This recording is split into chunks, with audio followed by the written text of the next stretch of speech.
Hello friends, myself Ruchi Gupta and welcome to our YouTube channel Idu Guidance. Please like, share and subscribe. आइए जानते हैं economic problem के बारे में. Central problem of an economy. These problems are called central because these are common for all the economy. यहाँ पे मेरी economy 3 types की होती है: mixed economy, planned economy and free economy. All type of economy have to face 3 basic problem of economy. So what are these problem? Let's discuss. First problem says what to produce. What to produce मेरी economy की problem है where I will have to decide which kind of production I need to do. तो यहाँ पे हम देखते हैं कैसे कैसे प्रोडक्शन पॉसिबल है. यहाँ पे हमारा प्रोडक्शन पॉसिबल है कैपिटल गुड्स का या कंज्यूमर गुड्स का. तो यहाँ देखते हैं कैपिटल गुड्स क्या है. कैपिटल गुड्स मेरी वो गुड्स है जो मेरी कंट्री की ग्रोथ के लिए जरूरत है, जैसे कि कंप्यूटर, वेपन्स, किसी तरीके के रॉकेट, मिसाइल्स, या फिर मैं कहूंगी किसी भी टेक्निक के जैसे बिल्डिंग, इंफ्रास्ट्रक्चर. तो कैपिटल ग्रोथ या इकोनॉमी की ग्रोथ के लिए capital goods are too much necessary, क्योंकि किसी भी कंट्री की डेवलपमेंट उसके कैपिटल गुड्स पे डिपेंड्स करती है. But we need to consume basic needs. हमें वीट भी चाहिए, कॉटन चाहिए, हमें इस तरीके के सॉइल और तरीके के एक्सेसरीज चाहिए to have a good quality of life. So such goods are called my consumer goods. So what to produce is a basic problem to choose between the capital goods and consumer goods. Suppose कीजिए कोई country है only capital goods बनाती है, उसके पास अच्छी अच्छी technique है, like Japan, उसके पास कंप्यूटर है, लैपटॉप है, अलग अलग तरीके के इंस्ट्रूमेंट्स हैं, but we need to feed ourselves using the consumer goods. तो ऐसे में उनको वीट ऐसी चीजों का इंपोर्ट कराना होगा. जबकि इंडिया में हम कह सकते हैं इंडिया में बहुत अच्छा प्रोडक्शन होता है वीट वगैरह का, फार्मिंग प्रोडक्शन काफी अच्छा है, but still we need a capital goods. हमें भी टेक्निक चाहिए. तो we in an economy we will have to maintain a balance between the capital goods and the consumer goods, कि इनमें से क्या हमें चूज करना है और कितना कितना चूज करना है. सेकेंड ऑप्शन आता है व्हाट टू प्रोड्यूस में क्वांटिटी डिसाइड करना, यानी मैं अपनी जीडीपी का, इनकम का कितने परसेंट कंज्यूमर गुड्स पे लगाऊं और कितने परसेंट कैपिटल गुड्स का लगाऊं, क्योंकि जीडीपी मेरी डिपेंड करेगी इसी पे. पीपल की गुड क्वालिटी ऑफ लाइफ के लिए I need good consumer goods, जबकि जीडीपी बढ़ाने के लिए, इकोनॉमी की डेवलपमेंट के लिए I need capital goods also. तो this is my basic problem what to produce. Then after how to produce. In how to produce problem we will have 2 techniques. Capital intensive unit. Capital intensive unit says, capital intensive unit कहती है कि यहाँ पे आपको huge capital employ करनी पड़ेगी. यहाँ पे जो पेस ऑफ ग्रोथ होगा that will be very good. तो pace of growth I can say बहुत अच्छा होगा. GDP will go to its high. पर कैपिटल इंटेंसिव यूनिट के लिए बहुत ज्यादा कैपिटल की जरूरत होती है, बहुत बड़े बड़े प्लांट और मशीनरी के इन्वेस्टमेंट की जरूरत होती है. पर ऐसी कंज्यूमर्स दूसरी टेक्निक होती है मेरी लेबर इंटेंसिव. लेबर इंटेंसिव जैसा कि आप देख सकते हैं यहाँ पे लेबर बहुत है. अगर किसी कंट्री की पॉपुलेशन बहुत है जस्ट लाइक चाइना, इंडिया, तो अगर वो कैपिटल इंटेंसिव यूनिट प्रोडक्शन चुनेगा तो वहां पे मशीनें तो बहुत बड़ी बड़ी लग जाएंगी. मशीनें ऑटोमेटिक होंगी, अपने आप काम करेगी, तो लोगों को एम्प्लॉयमेंट कैसे करेगा. तो लेबर इंटेंसिव यूनिट का बेनिफिट क्या है? इट क्रिएट्स एम्प्लॉयमेंट, क्योंकि यहाँ पे लोगों की जरूरत होती है मशीन के लिए, तो यहाँ पे लोगों को जॉब मिलता है तो ऑब्वियसली उनकी ग्रोथ होती है. तो यहाँ पे इकोनॉमी को चूज करना पड़ता है कैपिटल इंटेंसिव और लेबर इंटेंसिव यूनिट में. कैपिटल इंटेंसिव डेवलपमेंट के लिए तो बहुत अच्छा है, ग्रोथ भी करेगा, प्रोडक्शन भी बढ़ाएगा, वैल्यूज को चीप भी करेगा, तो GDP will go higher and higher. But labour intensive unit यहाँ पे एम्प्लॉयमेंट क्रिएट करेगा, लोगों को रोजगारी मिलेगी, लोग बेरोजगार रहेंगे तो फिर उनके खर्चे कैसे चलेंगे. तो यहाँ पे हमें चूज करना पड़ेगा कि जीडीपी के कितने यूनिट्स में से कितना हमें कैपिटल इंटेंसिव चूज करना है, कहाँ कहाँ करना है और कहाँ कहाँ हमें लेबर इंटेंसिव रखना है, so that the citizen get the proper employment. Then after my last problem is for whom to produce. Here I will have to choose between the poorer and the richer. कि मैं गरीब लोगों के लिए बनाऊं या रिच लोगों के लिए बनाऊं। गरीब लोगों के लिए चीजें बनाना, उनकी बेसिक नीड्स को देना बहुत अच्छा होता है, पर यहाँ पे जो प्रॉफिट मार्जिन होता है that is very very less. जबकि रिच के लिए चीजें बनाना मीन्स लग्जरी चीजें जब हम बनाते हैं तो यहाँ पे जो प्रॉफिट होता है, मेरा प्रॉफिट मैक्सिमाइजेशन होता है, काफी प्रॉफिट मुझे मिलता है। पर यहाँ पे प्रॉफिट बढ़ेगा तो मेरी जीडीपी भी ग्रो करेगी। तो इस तरीके से कंट्री को फिर से डिसाइड करना पड़ता है, इकोनॉमी को चूज करना पड़ता है कि कितना पुअर सेक्शन के लिए गुड का प्रोडक्शन किया जाए, कितना लग्जरी चीजों का प्रोडक्शन किया जाए। These are my central problem of an economy which is faced by every type of economy, चाहे कंट्री डेवलपिंग हो या डेवलप्ड हो, सभी को इन इकोनॉमी प्रॉब्लम से गुजरना पड़ता है। That's why we need to read the economy. Apart from this, इसके पास मेरे दो बेसिक प्रॉब्लम और होते हैं पर सेंट्रल नहीं कहलाए जाते, वो होते हैं मेरे utilisation of resources. Utilisation of resources हमारा कहता है जितने भी रिसोर्सेज हमारे पास है are they fully utilised, which is not at all possible. A country, a developing country in like India, we are not able to utilise our all of the resources. तो production जो होता है as expectation थोड़ा सा लो रहता है और growth effect करती है। देन आफ्टर दूसरा टारगेट है ग्रोथ ऑफ रिसोर्सेज। रिसोर्सेज को कैसे ग्रो किया जाए, कैसे उन्हें बढ़ाया जाए, कैसे उनका फुल्ली यूटिलाइजेशन किया जाए और कैसे उनकी क्वांटिटी को मेंटेन किया जाए। So I hope it is clear now. Hello friends, myself Fuji Gupta and welcome to our YouTube channel Edu Guidance. Please like, share and subscribe. आइए चलते हैं आज क्लास 11 के चैप्टर प्रोडक्शन पॉसिबिलिटी कर्व पे। सबसे पहले इसके नाम देखते हैं। यहाँ पे ये पीपीसी प्रोडक्शन पॉसिबिलिटी कर्व और फ्रंटायर या फिर ट्रांसफॉर्मेशन कर्व या लाइन के नाम से भी जानते हैं हम इसे। तो यहाँ पे इसके इतने सारे नाम क्यों है? कर्व इसलिए है क्योंकि यहाँ पे जो हम बनाने वाले हैं उसकी शेप कर्व होती है। ट्रांसफॉर्मेशन इसलिए क्योंकि वहां पे रिसोर्सेज का ट्रांसफॉर्मेशन होता है। आइए जानते हैं कैसे। तो सबसे पहले हमारा प्रोडक्शन पॉसिबिलिटी कर्व हमें ये बताता है कि हम एक फिक्स्ड लिमिटेड रिसोर्सेज से, तो यहाँ पे हम कह सकते हैं ये हमारी अजम्पशंस है। अजम्पशंस क्या है? हमारी resources are fixed and already provided, यानी रिसोर्सेज हमें जितने दे रखे हैं उतने ही हैं, वो बढ़ने या घटने वाले नहीं है और वही हमारे पास अवेलेबल भी है। तो हमारा पहला रूल ये है, यहाँ पे हम ये मान के चल रहे हैं कि रिसोर्सेज फिक्स है, अवेलेबल है। सेकेंड अजम्पशन मैं ये मान के चलने वाली हूँ कि माय टेक्निक इज फिक्स, यानी जो टेक्नोलॉजी होने वाली है मेरी टेक्निक जो है वो फिक्स रहेगी, वो चेंज नहीं होगी। थर्ड पॉइंट आता है मेरा, अब यहाँ पे आप देखेंगे जो मैं दो गुड्स का प्रोडक्शन करूंगी तो मेरे टू गुड्स का ही प्रोडक्शन हम प्रोडक्शन पॉसिबिलिटी कर्व पे शो कर सकते हैं। देखिए कैसे, यहाँ पे हम ये मान के चलते हैं कि मेरे पास गन्स और बी, मुझे दो चीजों में चॉइस करनी है।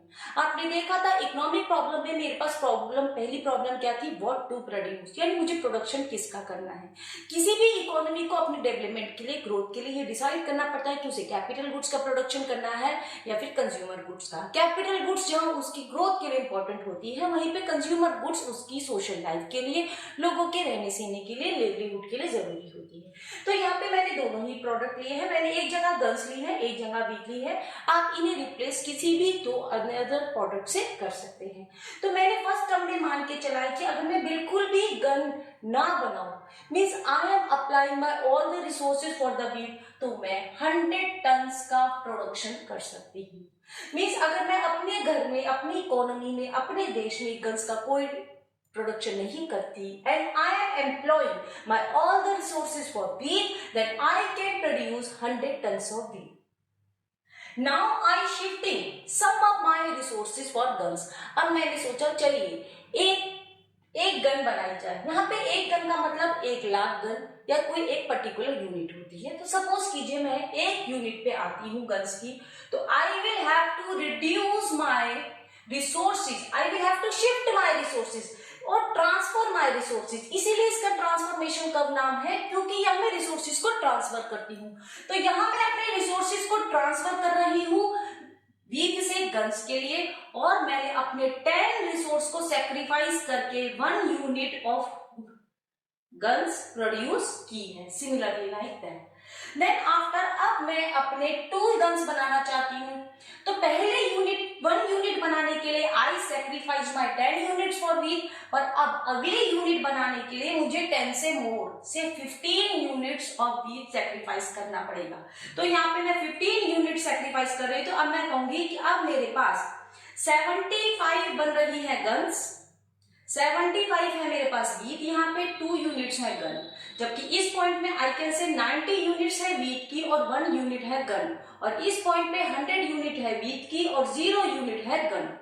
आप समझ रहे हैं, यहाँ पे जो मेरा सेक्रीफाइस होगा it will not be constant, यानी हर बार गन्स के मोर प्रोडक्शन के लिए जितना मैंने सेक्रीफाइस पहले किया है मुझे उससे ज्यादा सेक्रीफाइस करना होगा। तो यानी कि थर्ड गन अगर मुझे बनानी है और यहाँ पे मैंने 15 का सेक्रीफाइस किया है, तो अब की बार जो सेक्रीफाइस होगा रिसोर्सेज का वो मोर देन 15 होगा, या मैं ये कह सकती हूँ जो रिसोर्सेज एम्प्लॉय किए जाएंगे एक और यूनिट ऑफ गन्स इंट्रोड्यूस करने के लिए, बढ़ाने के लिए, वो और ज्यादा होगा। तो अब की बार मैं 20 यूनिट सेक्रीफाइस करने वाली हूँ, यानी अब मेरा वीट से 55 यूनिट्स में बन पाएगा, जबकि गन्स मेरा 3 यूनिट्स बढ़ेगा, तो मेरा ट्रांसफॉर्मेशन कर्व का थर्ड पॉइंट आ जाता है ये। सिमिलरली अगर मुझे 4 यूनिट पे जाना है तो मैं सिर्फ 30 यूनिट्स ही बना पाऊंगी, 30 यूनिट्स वीट और 4 यूनिट्स गन। ये प्रोसेस मेरा चलता रहेगा, और यहाँ पे मैंने अपने सारे रिसोर्सेज, ऑल फुली रिसोर्सेज मैंने एम्प्लॉय कर दिए हैं इस वक्त वीट पे। ये मेरा 30 का वीट और 4 का गन, और यहाँ पे मेरा इस तरीके से ट्रांसफॉर्मेशन कर्व आ जाता है।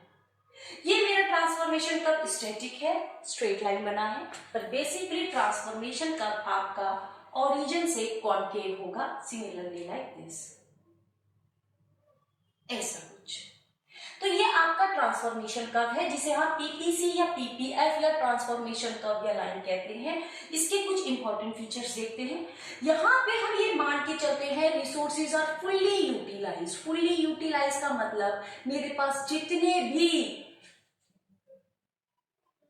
यहाँ पे मैं ये मान के चलती हूँ मेरे पास जितने भी रिसोर्सेज है I make best out of them. तो जैसे कि हमने अभी देखा था, हमने कुछ अज्यूम किया था कि हमारे रिसोर्सेज फुल्ली यूटिलाइज है, मींस हमारे पास जितना भी प्लांट है, मशीनरी है, लेबर है, they are doing their best. तो जब कोई चीज पहले ही बेस्ट होती है तो मैं उसके प्रोडक्शन को ऊपर कैसे बढ़ाऊंगी।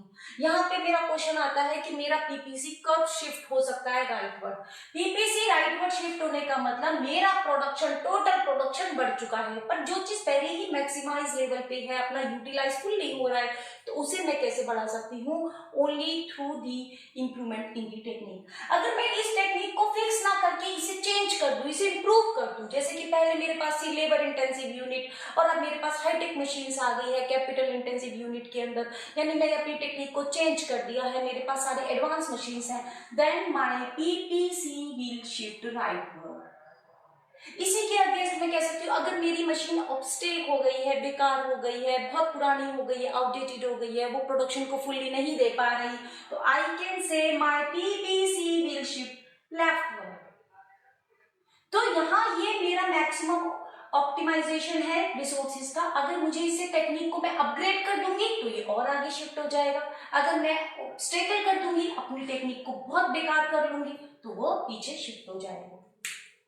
इसके साथ ये आगे कब शिफ्ट हो सकता है, साथ में ये शिफ्ट हो सकता है आगे if I induce more money, more capital induce करने पे भी मैं इसको आगे ला सकती हूँ। जैसे पहले मेरा काम बजट था 1000 करोड़ का, देन थ्रू एफडीआई या फॉरेन पॉलिसी के अंदर मैं इसमें और इंप्रूवमेंट करती हूँ और मेरा पैसा और मैं 1000 करोड़ लगाती हूँ, तो मेरा टोटल प्रोडक्शन भी बढ़ जाएगा, hence obvious. So I can say मेरा प्रोडक्शन पॉसिबिलिटी का राइटवर्ड शिफ्ट हो सकता है अगर मैं इसमें मोर मनी इंड्यूस करूँ तो। ऐसे ही अगर मैं मनी को विड्रॉ करूँ, यानी कैपिटल को अगर मैं रेगुलर विड्रॉ कर रही हूँ, मैं बिजनेस में से पैसा निकाल रही हूँ, तो मेरा प्रोडक्शन पॉसिबिलिटी का वापस अंदर भी आ जाएगा। तो मेरा प्रोडक्शन पॉसिबिलिटी कर्व बेसिकली मुझे ये दिखा रहा होता है कि किसी भी कंट्री में, किसी भी इकोनॉमी में आप कितना प्रोडक्शन कर सकते हैं। तो यहाँ पे कुछ हमारे बेसिक इंपॉर्टेंट पॉइंट आते हैं कि कब कब ये राइटवर्ड शिफ्ट होगा और कैसे कैसे ये लेफ्टवर्ड शिफ्ट होगा। तो देखते हैं डिटेल में राइटवर्ड शिफ्ट, लेफ्टवर्ड शिफ्ट। देखिए मैं यहाँ पे एक पहले पुराना प्रोडक्शन पॉसिबिलिटी कर्व बना रही हूँ। ये मेरा पुराना प्रोडक्शन पॉसिबिलिटी कर्व है कुछ इस तरीके का, जहाँ पे 5 यूनिट्स है मेरे पास गन्स की और 100 यूनिट्स है मेरे पास वीट की एट लार्ज स्केल। तो अगर मैं कहूंगी कि मेरा प्रोडक्शन पॉसिबिलिटी कर्व, ये मैंने ओरिजिनल ड्रॉ किया है, मेरा प्रोडक्शन पॉसिबिलिटी कर्व लेफ्टवर्ड कब शिफ्ट होगा? नंबर 1, जब मेरी टेक्निक ओल्ड हो जाएगी। मेरी टेक्निक अगर ओल्ड हो जाएगी, ऑब्स्टेकल हो जाएगी, प्रोडक्शन करना कम कर देगी, तभी लेफ्टवर्ड शिफ्ट होगा। या फिर I will withdraw my capital, मैं बिजनेस में से कैपिटल निकालना शुरू कर दूंगी, यानी कि बिजनेस में से पैसा जो मेरा लगा हुआ है, I am withdrawing that amount. इसी के अगेंस्ट मैं कहूंगी राइटवर्ड कब शिफ्ट होगा, यानी जरूरत से ऊपर कब आ सकता है? When I upgrade my techniques, यानी मैं अपनी न्यू टेक्नोलॉजी अगर लगाती हूँ, नई नई मशीन्स लगाती हूँ, then I can say I will upgrade it. Second, if I induce capital, अगर मैं कैपिटल इंड्यूस करती हूँ तो यानी कि और नया पैसा लगाती हूँ तो भी ये राइटवर्ड आ जाएगा। अदरवाइज आई विल से कि कोई भी पीपीसी कर हमेशा अपने पॉइंट से लेफ्टवर्ड या राइटवर्ड से बिकॉज ऑफ दीज रीजंस ही आ सकता है। एक मेरा बहुत इंपॉर्टेंट पॉइंट होता है यहाँ पे, कोई भी इकोनॉमी चाहे कितना भी कर ले, nobody can perform its best। मशीनें थोड़ी ना है, इंसान इसमें इंड्यूस्ड है, ह्यूमन रिसोर्सेज इंड्यूस्ड है, और ह्यूमन रिसोर्सेज अपना बेस्ट कभी नहीं कर पाता। एक आदमी की कितनी भी कैपेसिटी हो पर वो मैक्सिमम से बाहर तो कभी नहीं जा सकता, बल्कि वो अंडर में ही रहता है। तो मोस्टली इकोनॉमी अंडर परफॉर्म करती है, अंडर दी ग्राफ परफॉर्म करती है। तो this is my unattainable point. यहाँ पे एक क्वेश्चन आता है, इनमें से कौन सा पॉइंट अनअटेनेबल है? अनअटेनेबल मींस ये नहीं हो सकता, ये वाला पॉइंट पे प्रोडक्शन कभी नहीं हो सकता जब तक कि या तो कैपिटल न लगाई जाए, टेक्निक न लगाई जाए, कुछ और न किया जाए। अदरवाइज अगर टेक्निक सेम है, रिसोर्सेज सेम है, क्वांटिटी सेम है, कैपिटल सेम है, एवरीथिंग इज सेम, तो no point is can be achieved here. So this is called by unattainable point, means production possibility curve की बाउंड्री लाइन के बाहर जाना is unattainable। और ये होते हैं मेरे अटेनेबल पॉइंट। अटेनेबल तो है, मैं यहाँ पे अटेन कर सकती हूँ, मैं यहाँ पे भी प्रोडक्शन कर सकती हूँ, बॉर्डर पे भी, तो both points are my attainable points. पर यहाँ पे अगर मैं प्रोडक्शन करती हूँ तो दिस इज फुल यूटिलाइजेशन, और जो कि मुश्किल ही होता है, पहले भी बताया था, जबकि ये होता है मेरा अंडर यूटिलाइजेशन, यानी रिसोर्सेज अपना बेस्ट यूज नहीं कर रहे हैं। तो ये है मेरे कुछ प्रोडक्शन पॉसिबिलिटी कर्व के इंपॉर्टेंट पॉइंट्स। आइए देखते हैं इनके अजम्पशंस और इसके फिगर्स। तो प्रोडक्शन पॉसिबिलिटी कर्व के क्या अजम्पशंस है, क्या इनके कैरेक्टरिस्टिक्स है, let's see. Slope downward from left to right, जैसे मैंने पहले भी बताया था, प्रोडक्शन पॉसिबिलिटी कर्व कुछ ऐसे कर्वी सा होता है। तो यहाँ पे यही मेरे पॉइंट्स है, व्हाई इट इज कर्वी। यहाँ पे स्लोप इसका डाउनवर्ड होगा, यानी हमेशा ऊपर से नीचे की तरफ जाएगा, लेफ्ट साइड से राइट साइड की तरफ। ये उल्टा नहीं होता, ये ऐसे डाउन हो रहा होता है। क्यों? क्योंकि यहाँ पे मैंने ऐसा माना था कि मेरा जब वीट का प्रोडक्शन 100 यूनिट था, 100 टन था, जब मैं गन का 0 प्रोडक्शन करती थी, तो इसलिए यहाँ से स्टार्ट होता है। देन आफ्टर ये सिर्फ नीचे नीचे और नीचे की ओर ही जाता है, क्योंकि वीट का मैं 90 प्रोडक्शन, यानी कि अगर मेरे को एक गन बनानी है तो I will have to sacrifice my 10 units of wheat. यहाँ पे जो मैं सैक्रिफाइस कर रही हूँ वही होता है मेरा MRT, जो कि होता है change in loss upon change in gain. तो यहाँ पे मेरा लॉस कितना हो रहा है, मेरा 10 यूनिट्स का लॉस हो रहा है, और मुझे गेन कितना हो रहा है, 1 यूनिट ऑफ गन्स, तो मेरा MRT इज 10। तो यहाँ पे मेरा फर्स्ट पॉइंट आता है, इसका स्लोप जो होता है डाउनवर्ड होता है लेफ्ट टू राइट में। Second point, concave to the point of origin. देखिए यहाँ पे कॉनकेव और कॉन्वेक्स लेंस, जैसा कि हमने क्लास 10 में साइंस में सिखाते हैं, यहाँ पे उसी की बात कर रही हूँ। इस तरीके के लेंस मेरे कॉन्वेक्स कहलाते हैं, जबकि इस तरीके के मेरे कॉनकेव कहलाते हैं। तो सिमिलरली आई कैन से दिस इज अ कॉनकेव, ऐसा कर्वी बना होता है, तो ये कॉनकेव होता है ओरिजिन के पास। अब रीजन देखते हैं क्यों। It's all because of increasing MRT। और what do you mean by MRT?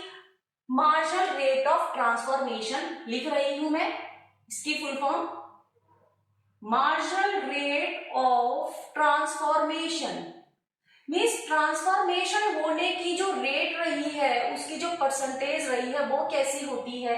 तो MRT का फॉर्मूला होता है चेंज। यहाँ पे triangle denotes delta, which is a change in loss, यानी लॉस एक्स्ट्रा कितना हो रहा है टू चेंज इन गेन, यानी एक्स्ट्रा गेन करने के लिए how much I will have to lose, जो कि मेरी अपॉर्चुनिटी कॉस्ट होती है।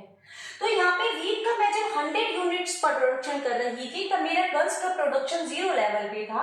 Then I need to induce my 1 unit of guns, यानी गन की 1 यूनिट को गेन करने के लिए I will have to sacrifice 10 units of wheat. तो यहाँ पे एमआरटी हो गया loss upon gain 10 upon 1 10। Then suppose करिए I wish to produce 1 more units of gun, तो अब मुझे वीट जो होगा 10 से ज्यादा सेक्रीफाइस करना पड़ेगा, आई कैन से 15 यूनिट्स। पर ऐसा क्यों करना पड़ता है? यानी कि अगर पहले मैंने 10 किलो का सेक्रीफाइस किया, 10 यूनिट्स का सेक्रीफाइस किया तो मेरी एक गन बन गई, पर अगली एक गन बनाने के लिए मुझे मोर देन 10 क्यों सेक्रीफाइस करना पड़ता है? That is a very big question.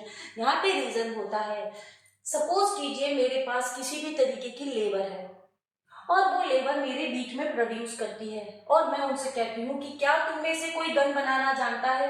तो जो बेस्ट 10 थे उन्होंने कह दिया हम बनाना जानते हैं, और हम 10 जने यहाँ से हटके वहां चले गए और मेरी गन का प्रोडक्शन कर दिया।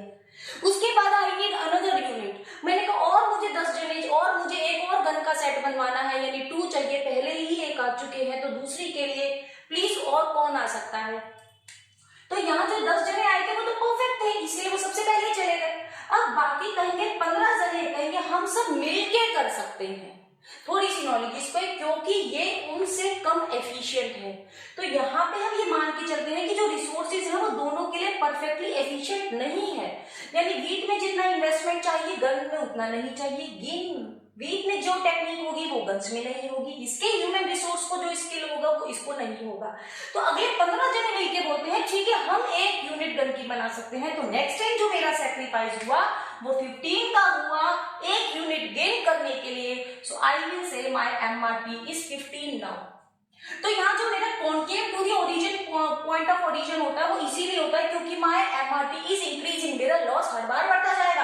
अब अगर मुझे थर्ड यूनिट और गन्स फिर से बनानी है, अब भाई जो पहले बेस्ट थे वो भी चले गए, नेक्स्ट जो अच्छे थे वो भी चले गए, अब बचे से एवरेज।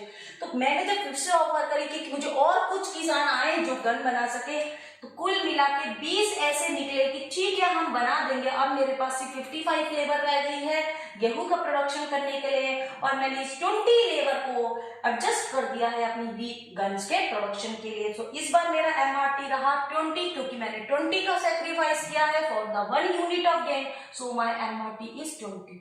तो you can see easily my MRT is increasing day by day, जिसकी वजह से माय कॉन्केव पे ये ओरिजिन ऐसा कॉन्केव शेप बनाता है to the origin. I will repeat further. अब नेक्स्ट में आप मुझे बताइए कितने का सेक्रीफाइस करना पड़ेगा? अप्रोक्स 20 का, 25 का, 25 इसमें से लेस कर देते हैं, देन आई विल से 30। अब मेरे 4 यूनिट होने लगे, तो अब की बार मैंने 25 का प्रोडक्शन का सेक्रीफाइस किया तो ये 25 हो गया। तो the procedure will going on, और इसी तरीके से मेरा कॉन्केव है, कॉन्केव या फिर पीपीसी कॉन्केव शेप ले लेता है। अब यहाँ पे एक इंपॉर्टेंट क्वेश्चन भी आता है, क्या पीपीसी कर्व आपका स्ट्रेट लाइन हो सकता है? तो देखते हैं इसको भी। यहाँ पे क्वेश्चन है can PPC production possibility curve can be straight line? Straight line कैसे बनेगा ये देखते हैं। स्ट्रेट लाइन बनाना चाहते हैं यानी कि ये कुछ ऐसा बनाना चाहते हैं, क्या ये ऐसा हो सकता है? इसका मतलब ये है मेरी जो एमआरटी रहेगी यानी कि लॉस अपॉन गेन, दोनों में जो चेंजेस होंगे वो 1 के इक्वल होगा। यानी कि अगर मैं 10 लोग, अभी मेरा 100 पे 0 प्रोडक्शन है, टेबल बना देते हैं, 100 वीट पे मेरा 0 प्रोडक्शन ऑफ गन है। अगर मैं 90 10 देती हूं तो 1, फिर से 10 दूंगी तो 2, फिर से 10 दूंगी, तो यानी जो मेरा एमआरटी होगा वो सेम होगा। 10 बंदे हटते ही एक गन बना देते हैं, 10 बंदे हटते हैं यहां से और मेरी एक गन बन जाती है। तो एमआरटी अगर मेरा 1 के इक्वल होगा यानी मेरे को 1 इक्वल लेवल ऑफ गेन होगा और इक्वल ही मेरा सेक्रीफाइस होगा, तो यहाँ पे एमआरटी जब मेरा 1 होगा तब वो स्ट्रेट लाइन बन जाएगा। वैसे इसके चांसेस 0.1% ही होते हैं, क्योंकि कोई भी 2 डिफरेंट तरीके के आइटम्स का सब कुछ प्रोडक्शन, इन्वेस्टमेंट, लेबर सेम नहीं होती, पर फिर भी चलिए हम मान लेते हैं कि पॉसिबल है। तो मेरा नेक्स्ट पॉइंट आता है can MRT be straight line की जगह आ गया मेरा कॉन्वेक्स। अब देखिए ये थी इसकी shape concave, concave to origin, कुछ ऐसा बैलून जैसा। उसके बाद मेरे से पूछा कि स्ट्रेट हो सकता है, तो मैंने कह दिया स्ट्रेट होगा अगर MRT इक्वल होगा। यहाँ पे मेरा जो MRT था वो इंक्रीजिंग था, तो इसकी शेप कॉन्केव थी। अगले में मेरा MRT 1 के इक्वल हो गया, तो वो स्ट्रेट लाइन हो गया। तो तीसरे में मुझसे कह रहे हैं क्या MRT कॉन्वेक्स, क्या मेरा PPC कॉन्वेक्स हो सकता है? कॉन्वेक्स शेप का मतलब हो गया मेरा कुछ शेप ऐसा, कॉन्वेक्स का। अब ये मेरा होगा अगर मेरी MRT होगी डिक्रीजिंग। अब डिक्रीजिंग MRT क्या है? डिक्रीजिंग MRT का मतलब है अगर मैं दो चीजों का प्रोडक्शन कर रही हूं, से गन्स का और हीट का, फिर से, और मैं 100 यूनिट्स पे 0 गन बनाती हूँ, और जैसे ही मैं 10 यूनिट्स इसकी कम करती हूँ, वहां पे ट्रांसफर करती हूँ 10 यूनिट्स को, तो मेरे गन का प्रोडक्शन बहुत बढ़ जाता है।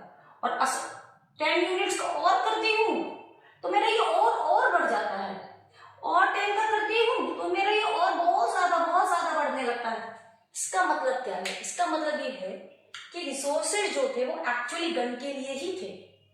जैसे कि मैं किसानों से, जैसे मैं गन बनाने वाले लेबर से खेती करवा रही थी, यानी मैंने रिसोर्सेज को रॉन्गली पुट ऑन कर रखा था।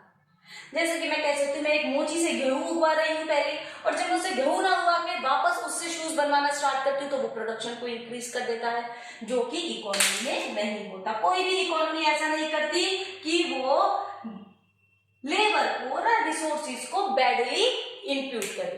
तो यहाँ पे इंफ्यूजन अगर गलत होगा, उनको रॉन्गली इंप्लॉय किया गया होगा, ये तभी पॉसिबल है। पर हम आंसर देंगे कि MRT अगर मेरा नेगेटिव होगा, डिक्रीजिंग होगा। यहाँ पे MRT निकाल के दिखाते हैं आपको। सेक्रीफाइस क्या है 10 यूनिट्स का, गेन क्या है 5 यूनिट्स का, तो 2। सेक्रीफाइस क्या है 10 यूनिट्स का, गेन क्या है 20 यूनिट्स का, तो 1/2। सेक्रीफाइस क्या है 10 यूनिट्स का, गेन क्या है 25 यूनिट्स का, तो 2/5। तो दिस इज डिक्रीजिंग। तो ये थे मेरे कुछ important concept about production possibility curve. I hope it is clear now. Myself Ruchi Gupta, exclusively on Edu Guidance. Please like, share and subscribe our channel. आपकी कोई भी क्वेरी हो आप कमेंट सेक्शन में मेंशन कर सकते हैं। मिलते हैं अपने नेक्स्ट वीडियो के साथ। Thank you so much.